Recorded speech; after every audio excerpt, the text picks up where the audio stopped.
بر ناتوانان و بیماران و آنان که چیزی برای انفاق ندارند، چنانچه برای خدا و پیامبرش خیرخواه مردم باشند، گناهی نیست اگر به جهاد نروند، زیرا بر نیکوکاران مؤاخذه نیست.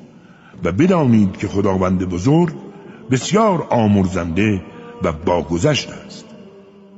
همچنین بر آن عده که نزد تو آمدند تا تجهیزشان کنی و تو گفتی چیزی برای تجهیزتان ندارم و برگشتند، در حالی که چشمانشان از اندوه اشکبار بود، گناهی نیست، زیرا چیزی نداشتند که در راه خدا انفاق کنند.